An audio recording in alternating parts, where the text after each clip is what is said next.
भारत कशीदगी के बाद अब दिल्ली एयरपोर्ट पर बड़ा सफारती तनाव। बांग्लादेशी वजीर आजम तारिक रहमान के अहम तरीन मुशीर डॉक्टर जाहिदुर रहमान को भारत में दाखिले से रोक दिया गया। नई दिल्ली इमिग्रेशन हकाम की 2.5 घंटे तक सख्त पूछगछ। तौहीन-आमेज रवैये पर बांग्लादेशी मुशीर का भारत में दाखिल होने से इंकार और एहतजाजन मुल्क वापसी का फैसला। ढाका में भारतीय हाई कमिश्नर की हंगामी तलबी। इतवार 14 जून 2026 की शाम नई दिल्ली के इंदिरा गांधी इंटरनेशनल एयरपोर्ट पर बांग्लादेशी वजीर आजम तारिक रहमान के मुशीर बराए हिकमत अमलो पॉलिसी डॉक्टर जाहिदुर रहमान को भारतीय इमिग्रेशन हकाम ने रोक कर दाखिले की इजाजत नहीं दी। बांग्लादेशी मीडिया के मुताबिक डॉक्टर जाहिदुर रहमान भारत की मेजबानी में होने वाले बहरे हिंद रेमी एसोसिएशन के 24वें ऑफिशियल इजलास में बांग्लादेशी वफद की क़ियादत करने के लिए दिल्ली पहुंचे थे, जहां बाकायदा पेशगी सफारती इत्तला और मंजूरी के बावजूद भारतीय इमिग्रेशन ने उन्हें रोककर 2.5 घंटे तक कड़ी पूछताछ की, जिसे बांग्लादेशी हल्कों ने बिला वजह हिरासत करने और सफारती आदाब की बदतरीन खिलाफ वर्जी करार दे दिया। भारतीय इमिग्रेशन हकाम ने इस वाक़े का आज़र पेश करते हुए दावा किया है कि रूटीन चेकिंग के दौरान डॉक्टर जाहिद का नाम सिक्योरिटी से मुतल्लिक एक वॉच लिस्ट पर जाहिर हुआ था, जबकि वो सफारती पासपोर्ट के बजाय एक आम पासपोर्ट पर सफर कर रहे थे,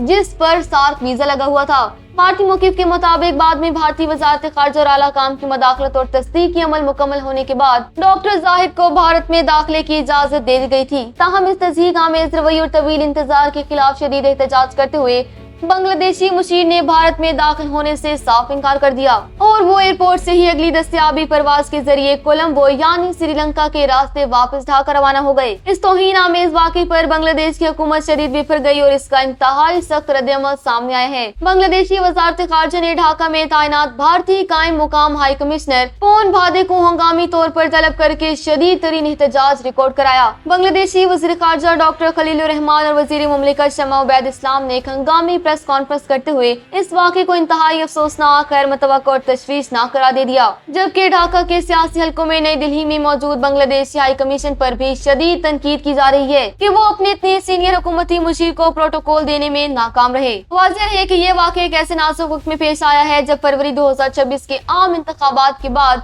बांग्लादेश में बांग्लादेश नेशनलिस्ट पार्टी की नई हुकूमत कायम हुई है और तारिक रहमान वज़ीर आज़म बने हैं और शेख हसीना वाजिद के हुकूमत के खात्मे के बाद से नई दिल्ली और ढाका के ताल्लुकात पहले ही शदीद सदमहरी का शिकार हैं, जिसमें इस वाक़े के बाद अब कशीदगी में मजीद इजाफा होने का खदशा पैदा हो गया।